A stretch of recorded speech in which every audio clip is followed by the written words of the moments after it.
Hi, anyone and everyone. Welcome to Have You Heard About This Case? My name is Sam. And my name is Kelly. We're bringing you another case from our home state of Illinois today.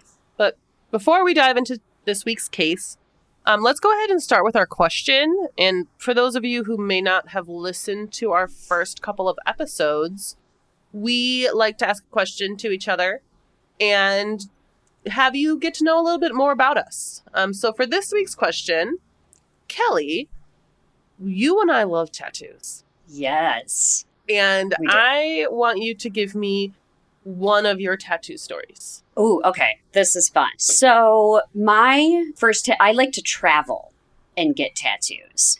Wherever I go, like abroad, I like to find a tattoo shop and set up an appointment. When we went to Thailand for 5 weeks, there was an ex-Buddhist monk, so he got kicked out, and he was tattooing the back of my neck with bamboo. So he tapped it all in, and I've got a mountain on the back of my neck that he tattooed.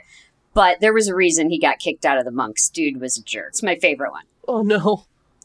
I really want a stick and poke tattoo someday, but it's a bit intimidating. They're honestly more painless than machine tattoos. It's just tapping in. Depending on the person, that can really say True. a lot. You're right. I don't have a whole lot of pain when it comes to machine tattoos, but I know a lot of people do. Mm-hmm. Yeah, one of my travel tattoos, because I do love to travel as well. I have never done that. I've never gone to a different country and gotten tattooed before. But one of my favorites that I have a fleur-de-lis on my wrist. Mm-hmm. And it is the Italian fleur-de-lis from Florence. Because I studied abroad there in college. But my mom and I actually have this matching. Her and I kind of spur of the moment decided to get matching tattoos because when I was abroad, she came to visit me.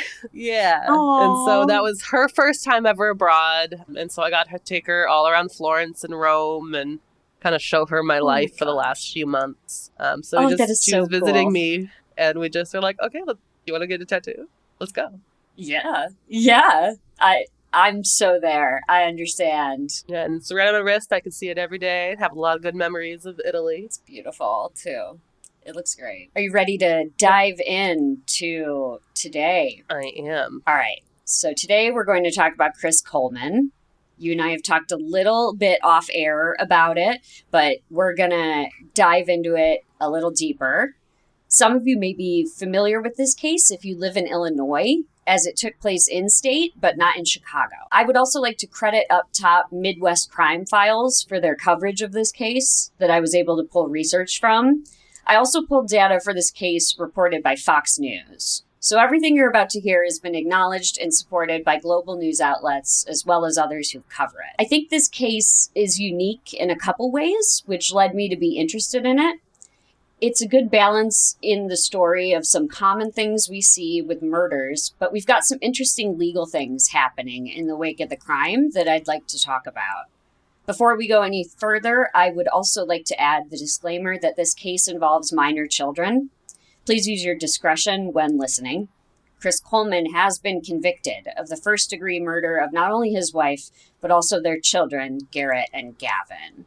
So please just know that is going to be talked about.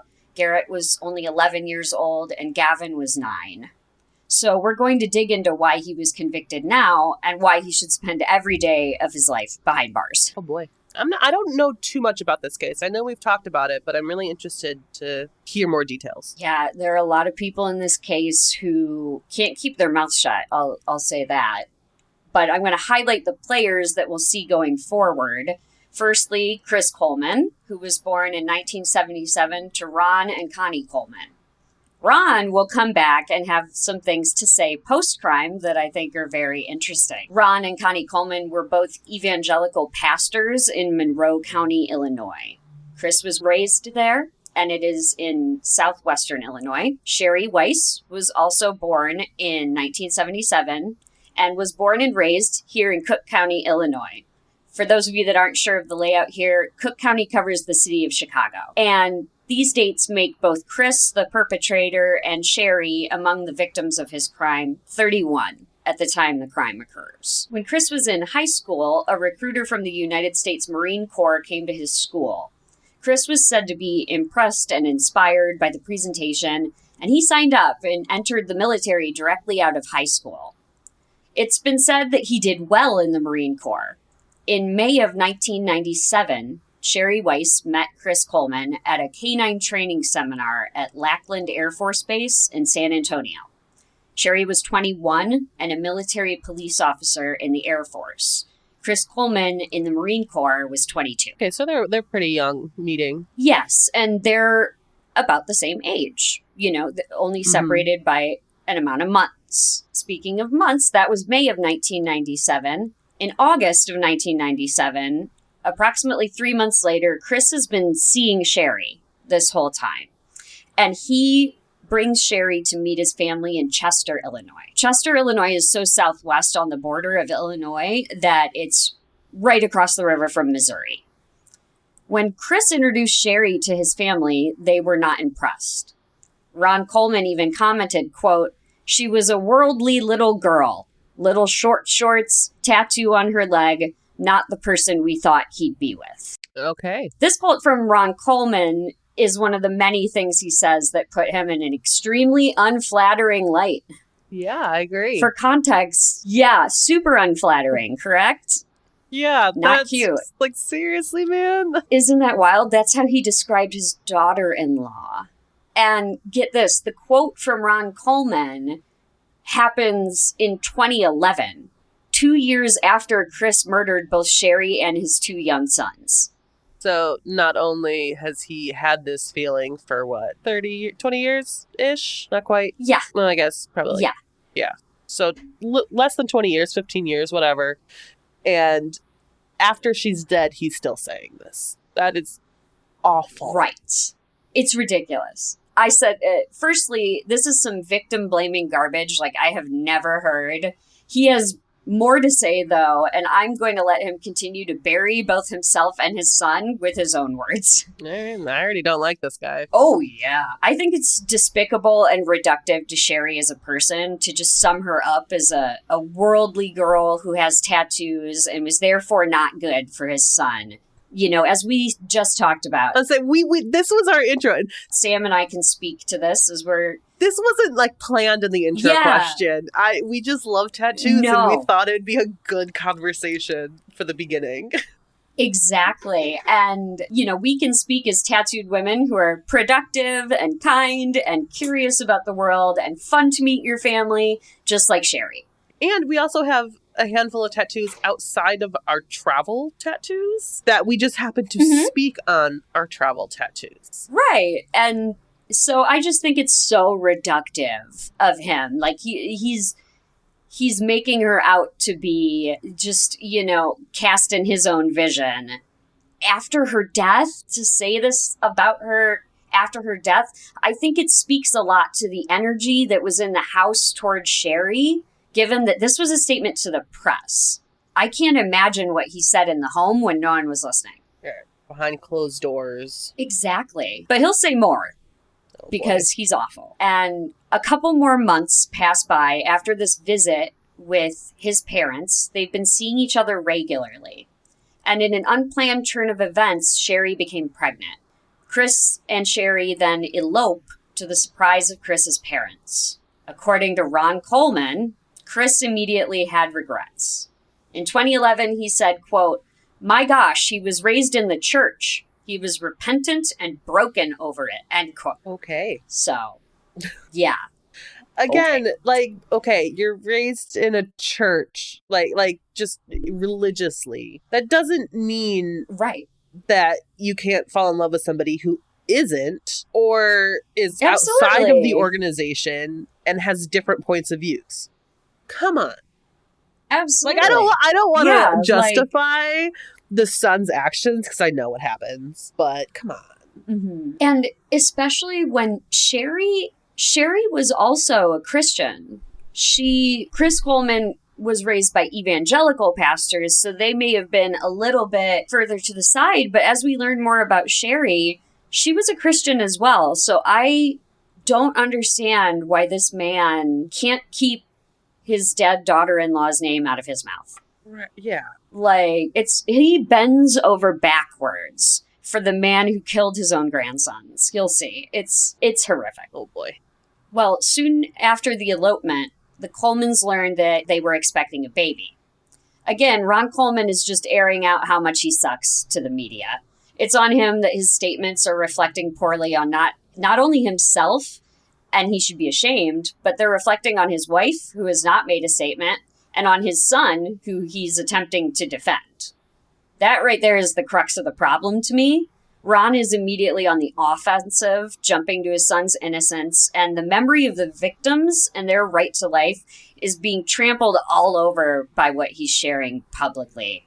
I can't imagine he had someone around him to tell him, stop talking to the press, based on the statements he's made. Like, we don't even know what crimes he's really done other than the fact of murdering 3 people. But I understand that it could be incredibly hard for a parent to realize that their child has done this and wanting to defend them. But there's a whole different level of wanting to defend your child versus wanting to defend your child and bad-mouthing the people who were affected by the crimes. Absolutely. Especially because that statement as well, all these quotes from Ron Coleman came in 2011. So Sheri and his grandsons had been dead for 2 years. And he'd just been sitting on this for 2 years. Couldn't keep it in, I guess. And I'll just reinforce here again that some victim-blaming, memory trashing, uncaring rhetoric defending the man who killed his own grandchildren. Speaking of this man's grandchildren, in the fall of 1997, Sheri Coleman had a son named Garrett Dominic Eugene Coleman. In 2000, the couple has a second child, also a boy, who they named Gavin. At the same time, the year 2000, Joyce Meyer, a televangelist and head of an international Christian ministry who knew the Colemans, hired Chris to work on her security team. Shortly after being appointed to her team, he became Joyce Meyer's personal bodyguard, earning a salary of $100,000 a year. Pretty good salary. Exactly. We're talking real money. $100,000 a year in 2000. Hell yeah. Chris, Sheri, and their boys started their life together in a 2-story home in Columbia, Illinois. This was a short drive away from Chris's parents in Chester. Friends and neighbors described Chris and Sheri as a wonderful couple, and with Garrett and Gavin, a beautiful family. Sounds like they had everything going for them at this point. Yeah, it's all looking on the up and up right now, and clearly neighbors and friends think so as well. However, Chris and Sheri did not have the perfect marriage. None of us do. Chris and Sheri had frequent arguments over various issues, the topmost being his job with Joyce Meyer Ministries. Meyer frequently traveled for speaking engagements, and as her personal bodyguard, Chris accompanied her on these trips and traveled more than he was home. That's hard. Yes, especially on the boys. They kept a countdown calendar on the refrigerator in anticipation of when their father would return home. That's both like sweet and just like heart-wrenching at the same time. Exactly. These children just are waiting for their father. They want him to come back. They love him. A second point of contention between them was money. Chris made a large salary, but Sheri was said to spend money quickly. She enjoyed shopping, going on mission trips, and donating to charities. Chris would sometimes be upset with her spending habits, which led to occasional fights. But I think that these purchases, that what she's interested in, say something about her Christianity. She wanted to spend money on going on mission trips and donating to charities. Yeah, it doesn't sound like she's spending the money to just get high-priced items and the image that it creates. Yeah, and it just says, again, something to me about who she was in her spiritual life, and makes me wonder why these people were so immediately unaccepting of her. Yeah, just because you have a few tattoos. That can't be the only reason in reality, but just that outside image that he's commenting on already. Right, and what is worldly? What is, like, that's what you're upset about? That your daughter-in-law is worldly? Like she's been places? Yeah, I I consider don't that to be a understand. compliment of somebody who's willing to look at different parts of the world and learn about them and want to expand their knowledge in that way. I look at that as a pretty big compliment. Third issue was a lack of displays of affection. Chris was not a very affectionate person by all accounts, and those who knew the couple say they rarely saw him hug or kiss Sheri and his sons. In fact, friends of Sheri said she confided in them that Chris was never affectionate with her. Your kids are wanting you to come home and have a countdown, and you don't really show affection even at that point. Like, right. You don't even want to throw a hug? Like, you don't even want to bring it in for a hug? yeah. Like, they're counting down the days on the fridge. That's so sad. And the last problem in Chris and Sheri's marriage is one that we've already seen the warning signs for and discussed. Sheri was never said to blend with Chris's conservative family, and she never felt accepted by them. I think we can all see that Ron Coleman at least never gave her a chance or was interested in forming a relationship with her minimally. And how much beyond that, Chris fight for her with his family? Like, did he stand up for her? According to Ron Coleman's statements, hardly. Ron Coleman has said, like, by and large, his son regretted marrying Sheri. And I don't know if we And if you regret it, then divorce and then bring up a conversation that you're not happy. Absolutely. And he, based on his statements to the press, he never seemed to be bothered as well that his son was directly responsible for the death and the death of his grandchildren. By all accounts, Sheri was fun, loving, affectionate, a loving mother to her children. Chris was more the disciplinarian in the house. He always expected excellence from his children in all things, from manners to sports performance. Despite all this turmoil, Sheri remained committed to working things out with her husband and the father of her children. She told a friend that, quote, she loved him too much to give up on the marriage. Oh. Exactly. She loves him. She loves him and she loves the children, and she's trying to make it work. And he's not helping, according to Ron Coleman. Yeah, and like again, if you're not wanting to be in it, then why? Why are you still there, and why are you still leading her on? Because at that point, it's worth the conversation to end it because she can move on with her life. Yeah, exactly. And we see here Chris Coleman was of a different mind on this marriage. In November 2008, 8 years after their whirlwind elopement, he told a friend that he planned to divorce Sheri, but was going to wait until after the holidays to talk to her. Okay. At the same time, Sheri reported to a friend that she suspected Chris was having an affair. Uh-oh. Yes. She introduced Chris to one of her friends, Tara Lintz, and suspected that their relationship had gone beyond platonic. See, that's also awful that it's one of her friends, too. Like, can you believe that one of her friends she introduced her husband to, a friend from high school as well? So she's known this girl. I don't think I will ever understand that, ever. And yeah, she's known this woman for years, and she suspects that they are having an affair. I can't imagine. As a friend, I can't imagine being put in that situation of like, oh, I'm going to meet my friend's husband. Oh, look at that. Something sparked. Like, I don't understand that. I don't understand it either. And we'll see some more stuff here that I also do not understand. And I know you'll share my confusion. But another reason that Chris and Sheri were waffling on the idea of divorce was due to their faith. But also, it was due to keeping up Chris's image, wanting to maintain it at his job with Joyce Meyer Ministries. A potential divorce could compromise his position in the evangelical workspace. Which is unfortunate that personal part of his life comes into a workplace as well. Yeah, exactly. And we'll hear a little bit from Joyce Meyer in the future. And what she says is not entirely supportive either.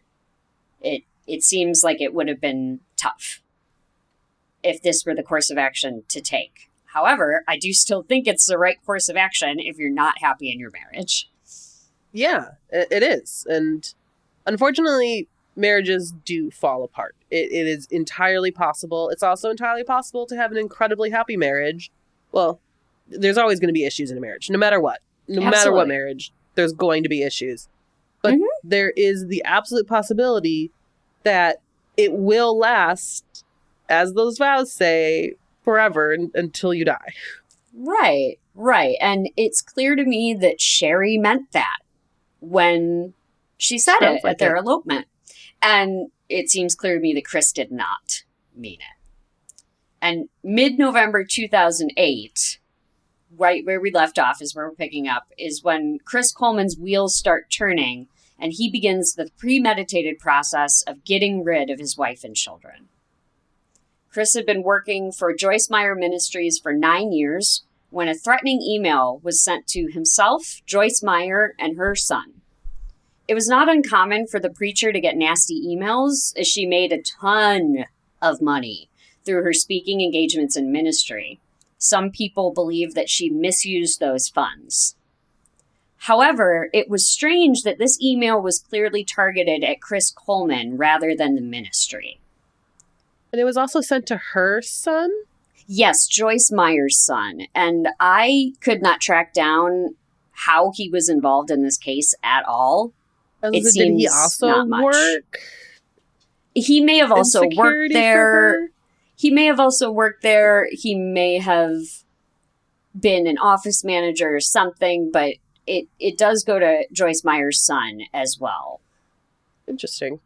Yeah, I haven't been able to pick up that thread of why it was sent to him, but it's mainly, the oddness is it's targeting Chris Coleman rather than the ministry. Right. The first email arrives on November 14th, 2008. It is sent from the account destroychris@gmail.com with the subject, Chris's family, they are dead, with 3 exclamation points. Oh, boy. It read in part, quote, tell Joyce to stop preaching the redacted profanity, or Chris's family will die. I know Joyce's schedule, so then I know Chris's schedule. If Joyce doesn't quit preaching the bull, then they will die. During the Houston conference, I will kill them all as they sleep. Wow. Yeah. That's the first email. So what was she preaching? Just for the church in general, or was there something specific that she would often go talk about? I'm not sure. I think it was just the evangelical ministry of it all. Maybe it doesn't really get into, and it's conveniently vague, of what they want Joyce Meyer to stop talking about. Because... Right, yeah, it doesn't say any specifics in that quote. Exactly, because it's so clearly targeted at Chris Coleman. It doesn't even say what they want Joyce to stop talking about or what they're upset about. Did Chris send this email himself? Girl. What do you think? I'm thinking we're heading in that direction. You're thinking in the right direction, because it's odd. These threats come to both Chris's workplace email and straight to the Coleman house. I'm not sure if Chris told Sheri that these threats were coming, or if he kept her purposefully in the dark, but I can't imagine being a young mother of 2 children and receiving these threats in your home. I think it's important to note, though, that the emails came to both locations, both computers, work and home. Chris Coleman had 2 laptops. Was it 2 separate email addresses, or the same email was opened and set up at home? I think it was just 2. Yeah, I think it was 2 email messages to 2 different emails on 2 different computers. Because it'll come back. Okay. It'll come back that there are 2 computers, but these emails came to each of those computers, his work one and his home one. So Interesting. Okay. yeah. So the email harassment continues into January of 2009. And Chris Coleman reaches out to his neighbor who works for the Columbia Police Department, Detective Sergeant Justin Barlow. He told Barlow and the local authorities about a threatening letter that had been left in his mailbox. Police agree to patrol the neighborhood, and Barlow installs a security camera pointed at the Coleman's mailbox. Neither the camera nor the extra patrol yielded any results, though I'm sure Chris Coleman knew it would not. Yeah, because he did it. Yeah. In this same time frame, late November 2008 to early January 2009, Sheri noted that Chris's demeanor had changed. She's still suspecting an affair, but by this time, everything in the home is escalated to a point where Sheri confided to a friend that, quote, "If something happens to me, Chris did it." That's such an awful thing to have to say to somebody. Yeah. Because you know, if it reaches that point where you're saying it out loud to somebody, how terrible it must be, whether it's somebody who is paranoid and in their own head or something that's very, very real like it is in this case.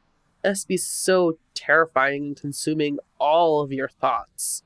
Yeah. If you have to say it to somebody else like that.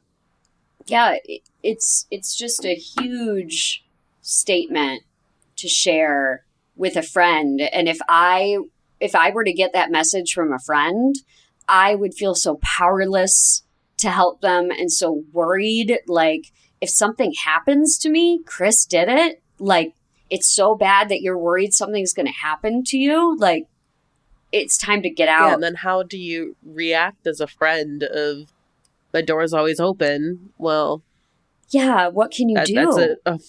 Yeah, it could always be open, but it's just you never know when anything could happen. Exactly. In late April 2009, Chris Coleman again contacts police about a second note with threats against his family. The second note is in all bold writing, and the ending is in all caps. It reads in part, quote, "I have wanted you to stop traveling and stop carrying on with this fake religious life of stealing people's money. It ended, in all caps, this is my last warning, exclamation point. Your worst nightmare is about to happen, exclamation point." Unfortunately, this is the last warning from the mysterious letter writer, and a nightmare was about to unfold at the hands of the allegedly godly man, Chris Coleman. So I'm assuming you said late April 2009. At this point, the cameras were taken down.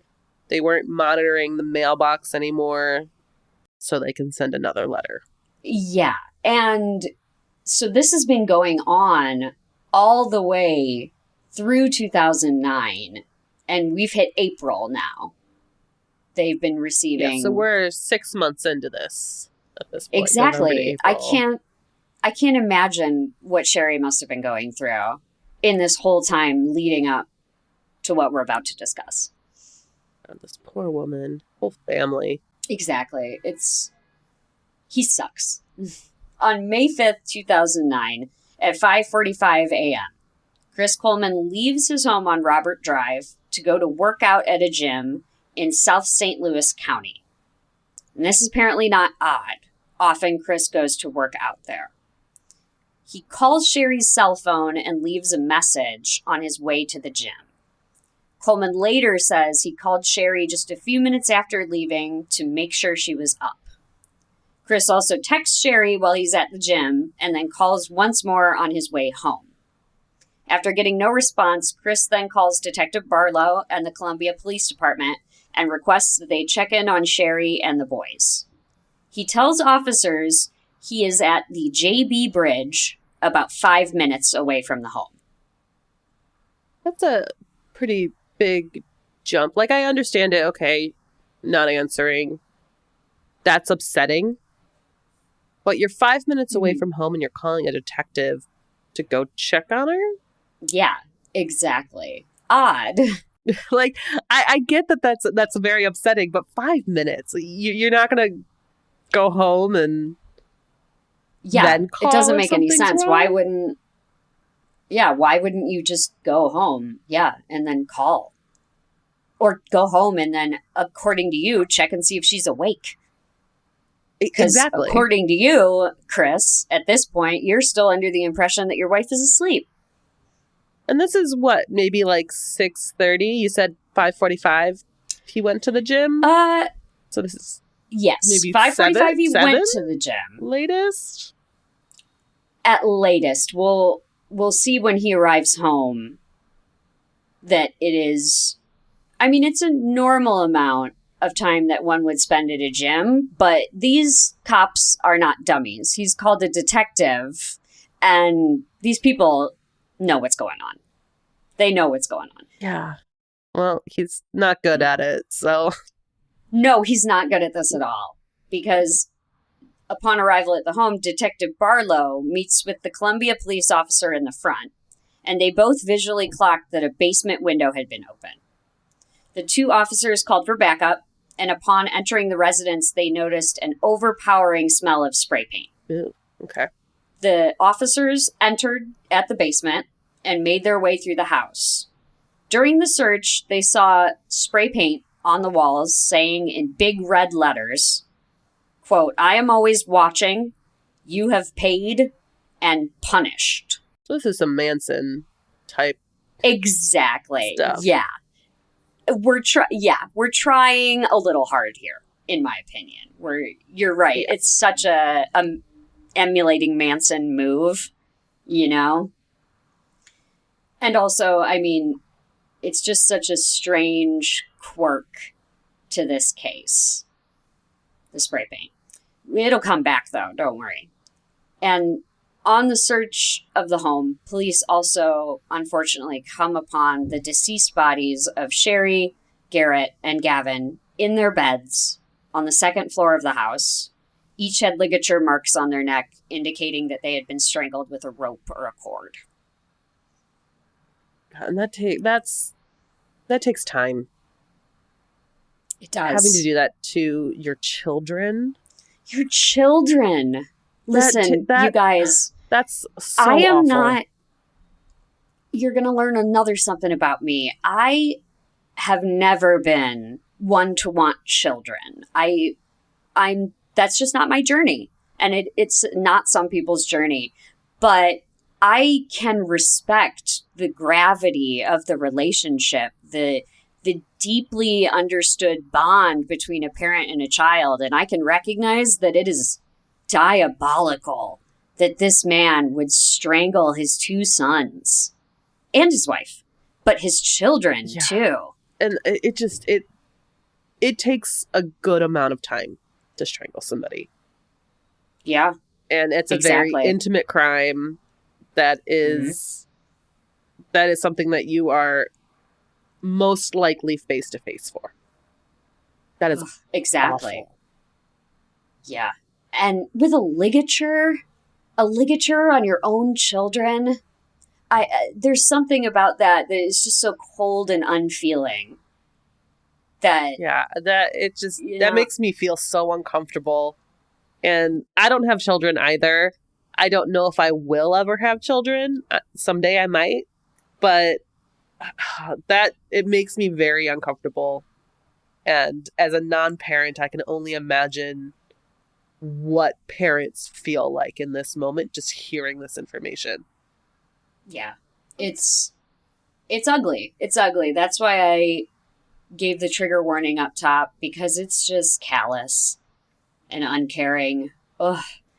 And as police search the home, Chris Coleman arrives home at 6:56 a.m. Okay, so he's at the gym for an hour. Mm-hmm. Comes but home. We'll see here. There's a problem. He pulls into the driveway of his home and is met by the waiting officers who keep him from going inside the residence. The police chaplain, Barlow, and another Columbia officer then leave the home and inform Chris that his family is dead. He was described as dropping to the ground and starting to sob. Despite this showy display of emotion, law enforcement on the scene quickly noted that Chris took 13 minutes to complete what should have been a 5-minute drive. Yeah, and if you're worried and you're calling the detective to go check on your house, it's going to be 5 minutes or less. Not going to be Yes. more than double. Yes, and as we recall, he told them on the phone, "I'm 5 minutes away." So interesting. Interesting.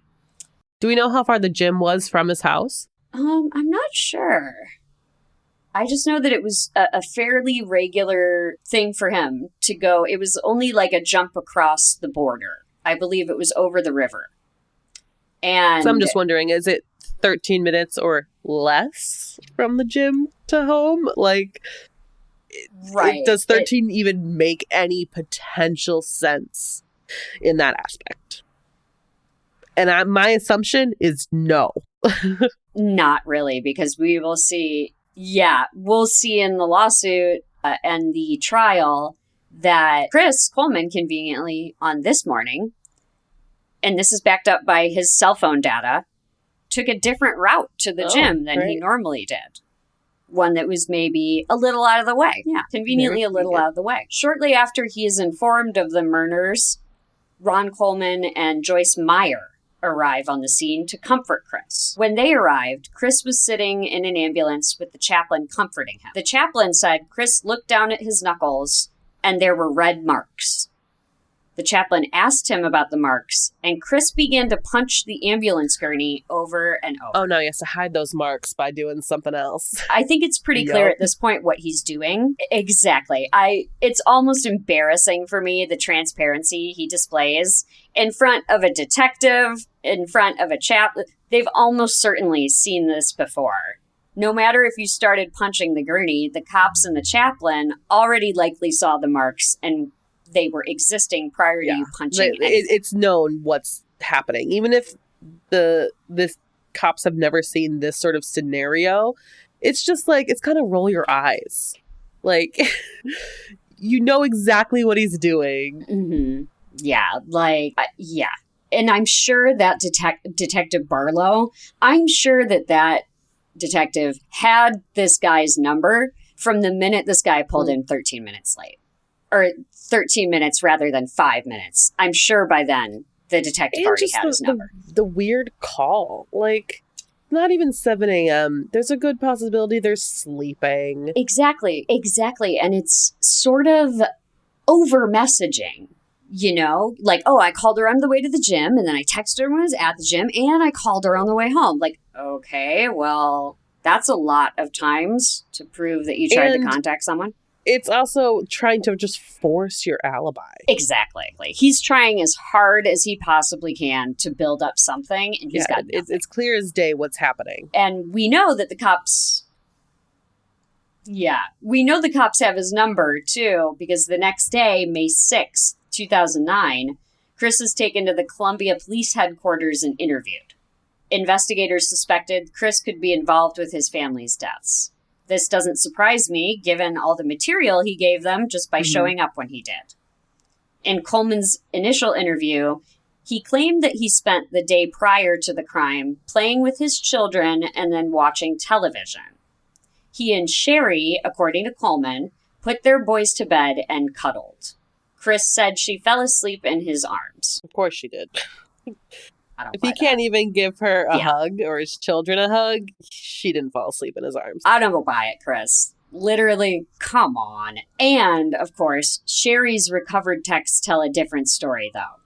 Investigators found a message asking a friend to pray for her and confiding to that friend that Chris wanted a divorce. As Chris is being interviewed, he told investigators that he got up early to work out and tried calling Sheri several times through the workout to make sure she was up. He stated that when she didn't answer, he got very worried and asked his neighbor to go check on the family in light of the threats they'd been receiving recently. One thing detectives found interesting was that Chris never mentioned his own security system, which may have caught the intruder on tape. Authorities had to prompt him for this information. And it would be your first thought if somebody actually had come into your home. Exactly. Let me check security, find out who this monster is. Exactly. The detectives had to prompt him, like, do you have security tape? Yeah. Like, come on now. And neither his nor the neighbor's security tape showed anyone coming or going from the residence other than Chris. My goodness. As detectives interviewed Chris, they learned of Tara Lintz, Sheri's high school friend who lived in St. Petersburg, Florida.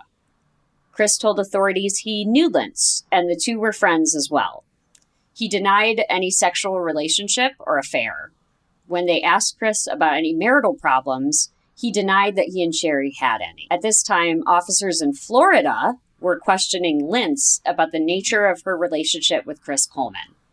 And this is where Chris Coleman's lies start to unravel. This is where I feel like it's already started, but probably just a little more clear at this point.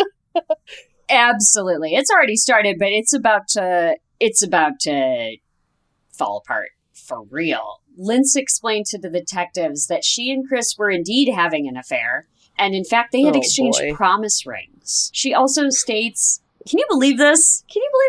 She also states the two had planned to marry in January 2010. So it's May of 2009. So another 7 months. Yeah, we're going to get married. Exactly. He was so confident that he was going to marry her in January. During questioning, Chris also fails to mention that he had already canceled the family's trip to Disney World and instead booked a cruise to the Virgin Islands for Tara and himself. My God. Yep. According to Tara, Chris was going to serve Sheri with divorce papers on the day of the murders. Lintz further revealed that she had been registering for wedding gifts, looking for a home in St. Louis for the family, and discussing baby even names. If he's serving her with papers, it might not be fully finalized within the next few months. Sometimes divorces take a while. No, absolutely not. And I can't imagine just chilling at your house thinking, my high school friend's whole marriage is about to fall apart. Ha ha ha, I'm going to pick out baby names with her husband. Again, that just goes to, yikes. The idea of jumping into a relationship with the partner of a friend. I can't wrap my head around it. Yeah, I can't either. So a picture is emerging here, obviously, of Chris Coleman as a man engaging in an affair with his wife's friend. The two had rendezvous in Arizona and Hawaii while Chris was traveling for work, exchanged numerous texts, pictures, and videos of a sexual nature. What breaks my heart is the whole time this was happening, his sons were counting down the days until he would return on their refrigerator. That's so awful. Yeah, he's in Hawaii with his wife's high school friend while his sons are waiting for him to come back from work. Gross. On May 9th, 2009, Coleman's family held funerals for Sheri, Garrett, and Gavin in Chester, Illinois. Sheri's family had the bodies brought to a funeral home in a Chicago suburb days later for a visitation. Chris Coleman notably did not attend the service held by Sheri's family. That's awful. Even if you had a struggle in your divorce, which also, reminder, you told the police your marriage was fine. You don't even show up to the funeral with her family? These are still your children. It's insane. These are still your children. This is still your family. These are grandparents of your children as well. Well, Chris was showing his true callous, uncaring nature by not even showing to the funeral his in-laws held. Detectives with the Major Case Squad were putting together a case against Chris. Computer and data specialists inspected his laptop. Handwriting analysts looked at the threatening emails, notes, and spray-painted messages in the home, and forensic examiners pored over police paperwork and the autopsy reports on the victims. Evidence had also been recovered from a stretch of Interstate 255 that authorities searched near the Jefferson Barracks Bridge, the same route that Chris Coleman would typically take going to and coming from the gym. However, as I said before, cell phone tracking would later show that Chris took a longer route home on the morning of May 5th. Is this the bridge that he said he was on when he was 5 minutes away? Yes. So he's saying he took this other route when he really took the long route. Correct. He told the police he was on the JB Bridge, Jefferson Barracks Bridge, when in fact his cell phone pinged and he took a different route. He was not on the JB Bridge. That seems like such a pointless lie to me. Like what is the point like, in that specific lie? Right. Like, do you just want the moment of you arriving on the scene dramatically for them to inform you of the murders that you committed? Well, that's exactly what he wanted. But why lie about where you are when it literally doesn't matter in that scenario? If you are in that spot and you're still coming home, it actually looks a whole lot better for you. Exactly. But you say you're somewhere, you're going to take a longer route. Yeah, he played himself by... Like, what was the point of it? Did he have a stop on the way home? I don't get it. He played himself into this lie that, like, detectives were immediately able to catch him in. And that they've already caught you in a lie. Like... because you lied about something so dumb. Like, I get the other ones, though. I think they're dumb, and I think that he is somebody who just... First off, he's just dumb for making these decisions. Mm-hmm. First place. Yeah. Secondly, you're making all of these lies trying to cover up very specific things. This lie doesn't cover anything up. It's just a lie. Yeah. Yeah, police now believe they had a good reason to suspect Chris Coleman killed Sheri and their sons. In an interview with reporters days later, the head of the major case squad, Major Jeff Connor, said he believed he knew who killed Sheri, Garrett, and Gavin. To further cement the investigation, a conference call was held with famed forensic pathologist Dr. Michael Baden. He expressed that Sheri and her children were almost certainly murdered before Chris Coleman left the house that morning. DNA evidence also comes back from underneath Sheri's nails. It is consistent with Chris Coleman, but not definitive. How long? Do they know how long before? We will see that shortly. That the time of death is placed very specifically. Talk about that a little more. So you can often find a good range of time of death. Yes, absolutely. So that's... in most situations like that. Yes, it's been determined, and it doesn't look good for Chris Coleman. As the case for him was looking more and more damning, Chris Coleman started behaving in a manner that only confirms for me that he is daddy's special boy, because his attitude perfectly mirrors Ron Coleman's seeming disdain for the dead. Like father, like son? Oh, yeah. In mid-May, neighbors and friends were shocked as during the course of the investigation, Chris Coleman dismantled a memorial for his wife and sons in their front yard. Seriously? Mm-hmm. He also had moved out several of their belongings by mid-May. This is... Yes. Like, barely after the murders. Barely after. Like, what, 2 weeks? Oh, yes. Mid-May? This was early May this happened? This was early May. Because he had several of their belongings moved out by mid-May. And then in mid-May as well, May 19th, 2009, Chris Coleman is arrested at his parents' home in Chester, Illinois, and charged with 3 counts of first-degree murder. Thank you. Correct. Good. Yes. Police stated that Coleman spray-painted his walls to make it look like someone else killed his family.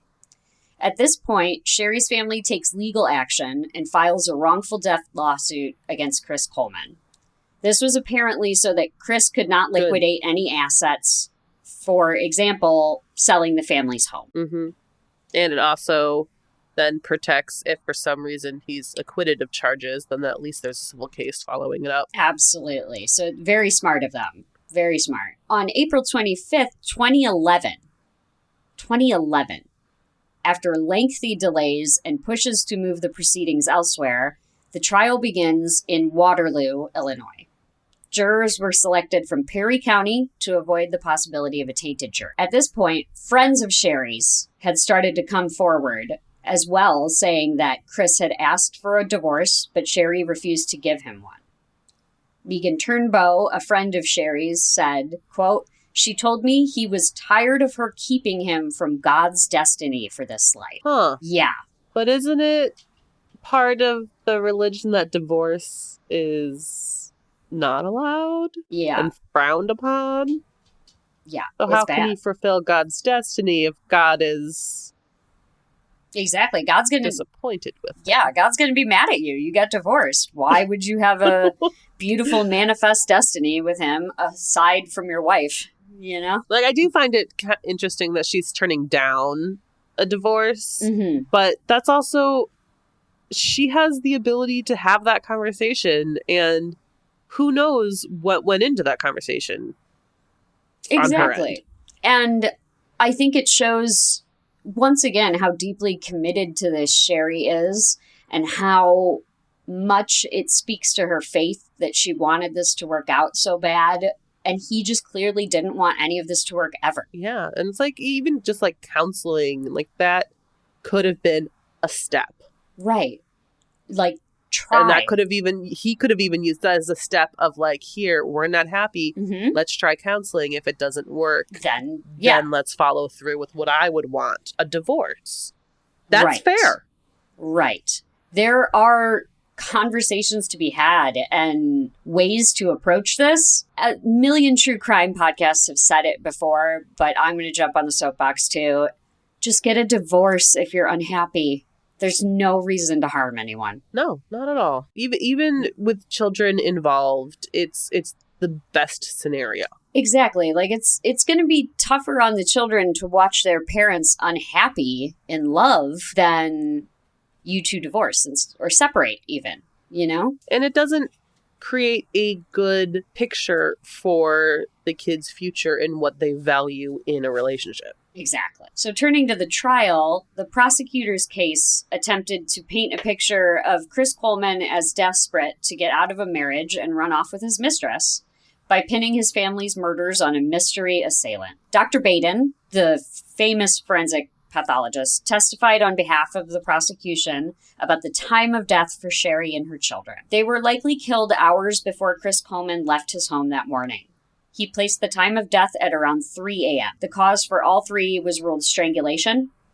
Sheri's body showed signs of rigor mortis, which was crucial in determining the time of death for Dr. Bates. And Dr. Raj Naduri, the pathologist assigned to this case, testified that she could not pinpoint the time of death, but based on liver temperature, she placed it to be between 3 a.m. and 5 a.m. And we, of course, know that Coleman left the house at 5:45. So now both of them have placed him at the scene at the time of death. Mm-hmm. And the body goes through so many different stages post-death, and rigor mortis is just one of those stages. So you can get a pretty accurate time frame. Yes. Based on just that alone. Exactly. And not one, but two pathologists are placing this, with Dr. Baden conclusively placing it at 3 a.m. And he is, he's done this. He's done a million of these. So he is really an authority on this. And then the one who actually performed the autopsy placed it in the same exact window. And there's so many, and with the liver temperature specifically, that there's so many different factors, which is why it's always a window, because it's air temperature. If the windows were open, which we already know there was a basement window open, that can affect the time. Mm-hmm. This is also early May. It could be quite cold outside, which can change the time. It can also be quite warm outside. You're right. Which can change that time frame. And so it makes sense to put it between the 3 and 5 window, but it also makes a whole lot of sense to be closer to that 3 o'clock mark based on the rigor mortis, because it also, as a body is also still and sitting there, the blood pools. Mm-hmm. So I'm sure that's a really big part of it too. That's liver mortis. Yes. And that helps determine how long that's been pooling in conjunction with rigor mortis to make that more of a defined time frame. Mm-hmm. Absolutely. And as these two pathologists have placed the time of death with Chris Coleman at the scene, a computer forensic analyst told jurors the threatening emails sent to Coleman in the months prior to the murders were actually sent from Coleman's own laptop using his login information. They were also able to determine the IP address as coming from Chris Coleman's laptop. Which, again, this guy's just not smart. No. This is 2009.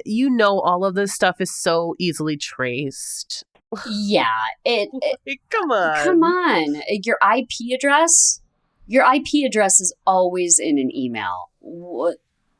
What did you think was going to happen? I just don't know what he thought was going to happen. Thought that no one was going to look that deep. Yeah, exactly. Like, he thought everybody was just going to give up on this young mother and her 2 young children. But thank God, in this scenario, we see that we are not going to let this go. Law enforcement from Columbia Police Department, including Coleman's neighbor, Detective Justin Barlow, testified about the immediate aftermath of the murders and subsequent investigation into Chris Coleman. A Columbia detective said she found a receipt for red spray paint in Coleman's house and eventually traced it to a hardware store.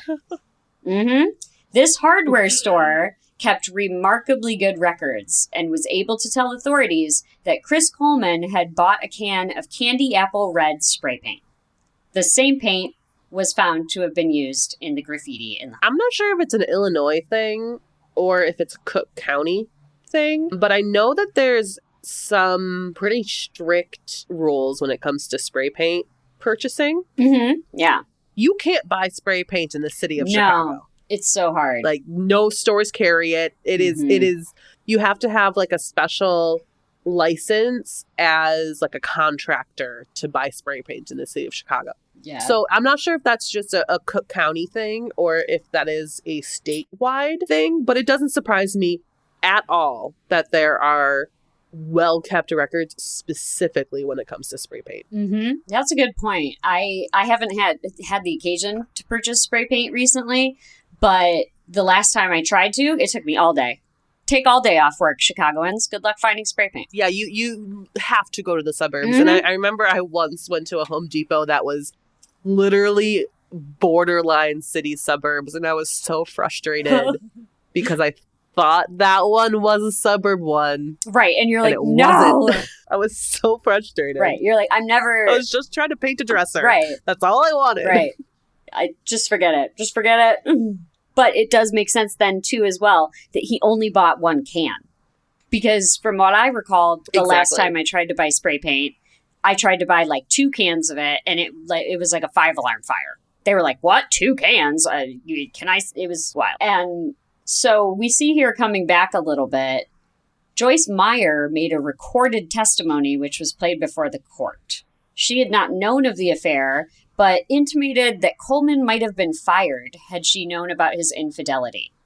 However, she also then said her ministry employed people who'd been divorced. So in reality, he shouldn't have lost his job, even though, unfortunately, it was still a potential. Right. But that should never be an excuse for what he did. No. And I can tell you, he's definitely losing his job now. Oh, yeah, you're fired, bro. And and that's just hearkening back to this whole reason they were waffling on the divorce, which is Chris's perfect image at work. Like, Chris needs to look good so he can be Joyce Meyer's personal security guard or whatever. And then here we see where Chris Coleman is about to just be buttoned up by the court proceedings. Prosecutors then called their star witness to the stand, Tara Lintz, Sheri's terrible high school friend and Chris's mistress. She was ordered to travel from Florida to St. Louis to testify and told jurors she and Chris met and began their affair in November 2008. She said Chris planned on leaving his wife for her and had given her a promise ring during their affair. Lintz testified that Chris said he was going to serve Sheri divorce papers on May 4th or 5th. The defense maintained that serve papers in finger quotations. The defense maintained that someone had hacked Coleman's computer to send the threatening emails and then snuck into the family's home on the morning of May 5th, 2009 to commit the murders. We know now this is utter hogwash because we know the IP address was traced back to his computer. And smartly, Chris Coleman did not take the stand during the 9-day trial. Yeah, if he did, I'm sure he'd be ripped to shreds during that. Absolutely. After 15 hours of deliberation over 2 days, the jury returned a guilty verdict on all counts on May 4th, 2011, the 2-year anniversary of the murders. Chris was convicted of all 3 counts of first-degree murder for Sheri, Garrett, and Gavin. Juror Kim Ferrari told Fox 2 after the conviction that the jury believed Chris Coleman was guilty, but 4 of them needed more proof before making their verdict. The jurors themselves found the proof they needed sitting right in a stack of photographs that had been sitting in the jury room since deliberations began. Kim Ferrari said, quote, "I thought we'd be a hung jury, but then the more we kept going, the more it made me see we just had to keep after it and that we would find the information we needed. And then we eventually did find it. In that stack of photographs, the jury found images of Chris Coleman and Tara Lentz on the back of a foam board with October 2008 dates printed on them. This proved to the jurors their affair began earlier than they had previously been told. Remember, Chris Coleman had long asserted that he and Lentz began their affair in November 2008. Oh, wow. Yeah. So it's only confirming a month, but it's still just a big lie that Exactly. can't trust him. Exactly. And the jury just, those photos just happened to be in the evidence. And all they had to do was flip through them to find what liars they both are. And they found it, Do we know when the affair officially started? No, they're still trumpeting that it was November 2008. But the whole jury, you can see this totally influences their whole decision. Because now they know. Yeah, it doesn't really matter, but it's just disgusting. Right, it's another dumb lie. It's so stupid. Ferrari further stated she was willing to sentence Coleman to death and believes the jury would have given him the death penalty had they been given a chance. Chris Coleman waived his right to be sentenced by a jury and put his fate in the hands of Judge Milton Wharton, currently presiding over the case. And I'm pretty sure it was 2011 that Illinois took away the death penalty. You've got it. Yep. You're correct. So was it even an option, or was it already taken away at this point in the year? Wharton sentenced Coleman to 3 life terms without the possibility of parole. So, LWOP'd.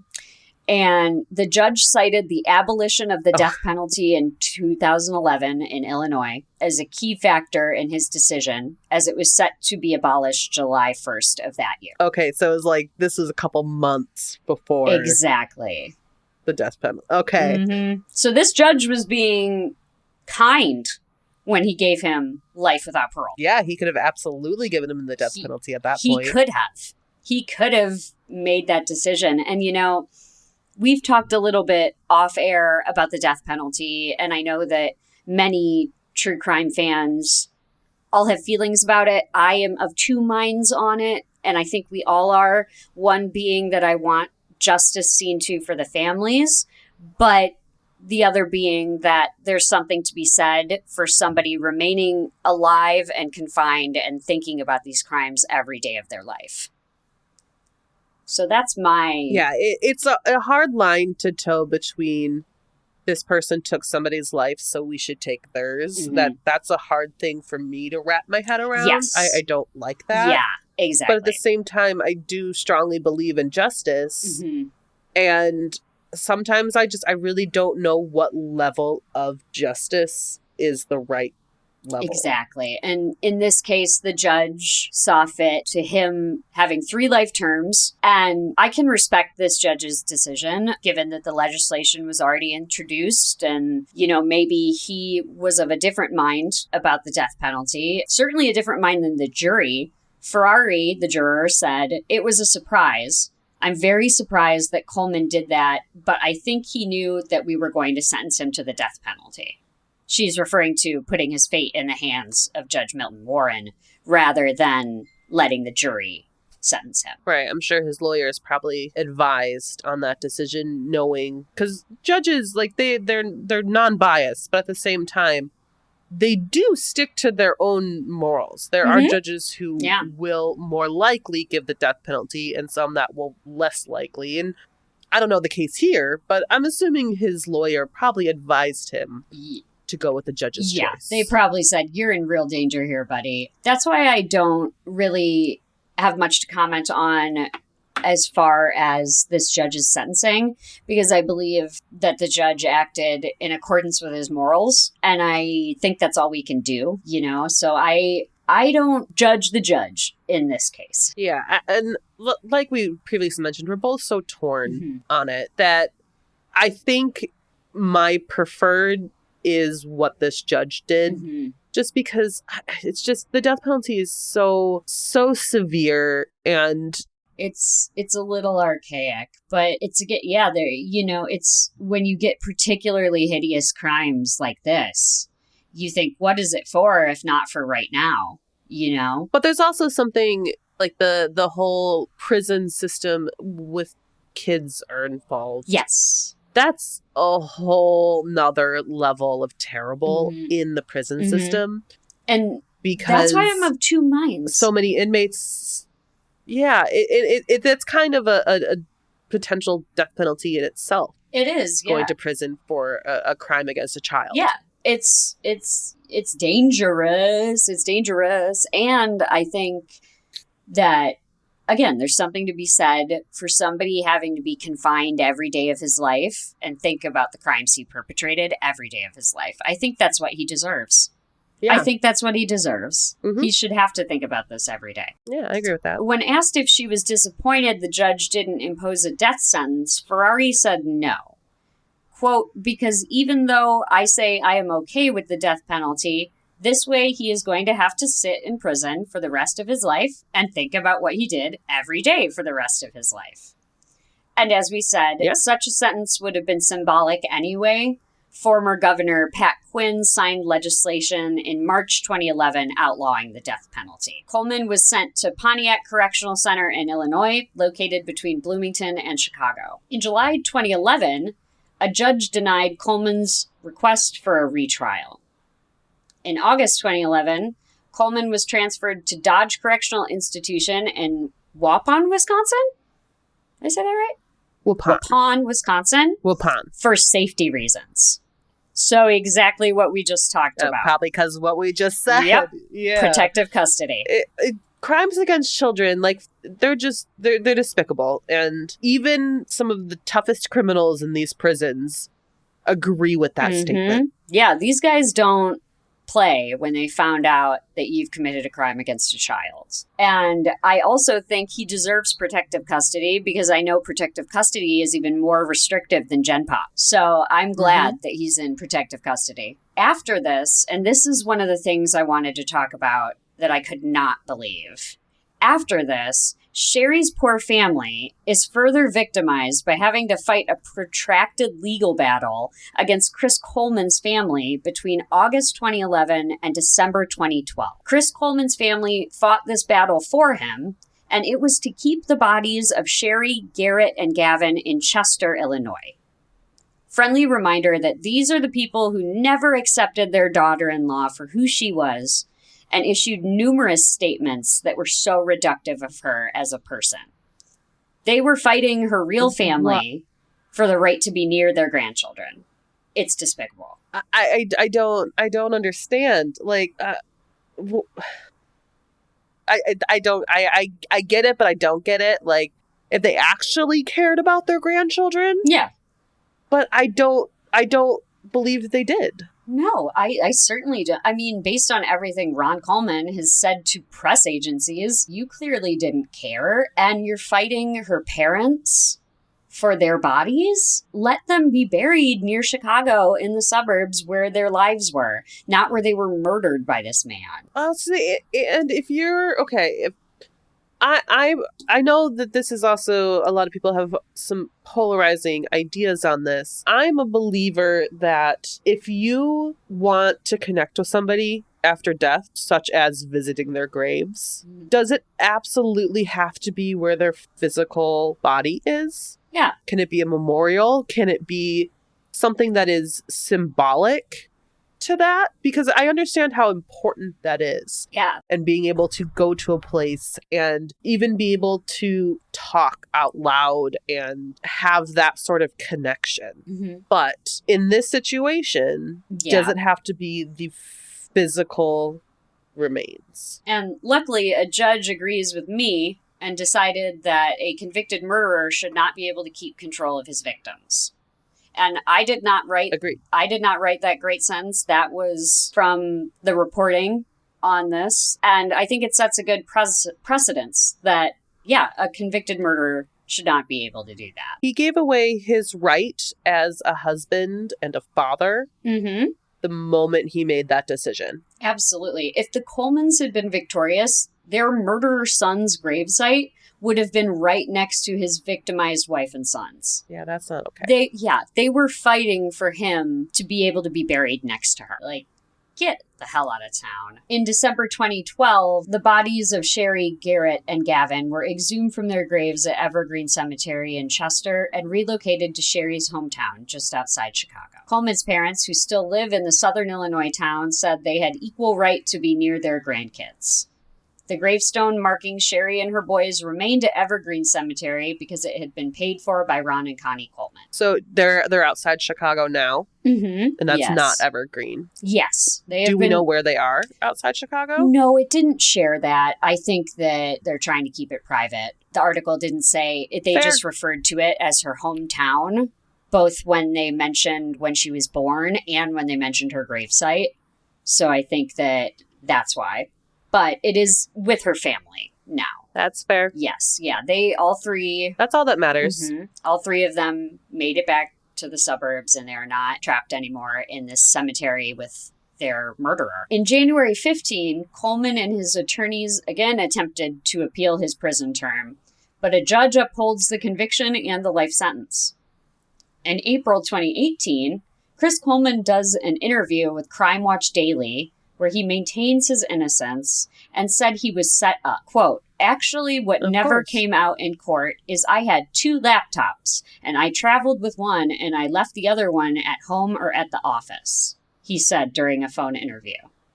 Further stated, "They were never both on me at the same time, and the one that was connected to the threats was the one I would leave either at home or at work." So you wrote it when you were at home. Exactly. And also... With your IP address. Exactly. And also, as we've stated, the emails came to both laptops. They came to work and home. So, you're a liar. On the same program, Pastor Ron Coleman insisted on his son's innocence, adding, oh, this is really bad. Okay, everybody, get ready. Please get ready, everybody. This is so oh, it's horrible.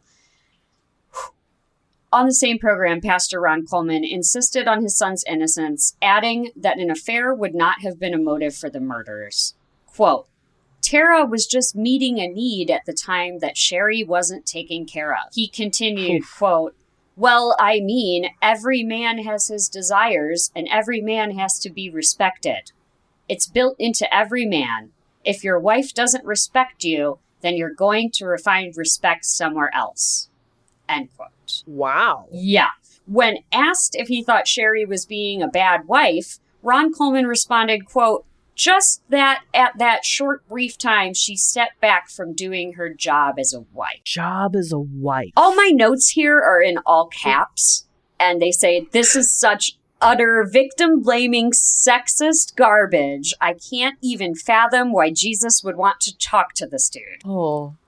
I'm speechless. It's so disgusting. Like, that's not a good thing for a podcast, but I'm speechless. Exactly. I read that quote and I was like, I don't know how I'm not going to scream into my microphone. I cannot. I'm surprised I didn't get like a call from you in this Oh moment. my God, I should have. You kept this to yourself. If I could find it, I would call this man. Like, also, and it's funny to me because this is the first place in the interview, in the documenting at all, where he's distinguished as a pastor. Oh, I didn't even catch that when you said that. Correct. Oh, boy. And he states that every man has his desires, but leaves off the part that that desire is inherently sinful, according to his organized religion. So how many times has he stepped out on his wife? Yeah, and this, according to you, inherently sinful behavior may lead to poor decision-making and further sinning, such as, I don't know, killing your family to get what you want. And this incredibly sinful behavior is towards this woman who is doing her best to keep her marriage together and not divorce, which is considered a sin under his religion. Exactly. Just throwing that out there. Also, hot tip for the pastor here, you do not owe anyone your respect.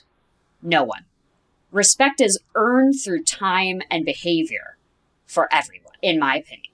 Yeah, and this is something that's so unbelievably frustrating with me when it comes to religion because I support religion. Yeah.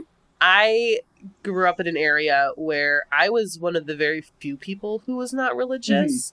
And I have seen how religion can bring people together and it can truly support people that need it and create this incredible community. Absolutely. But then you hear things like this. Wild.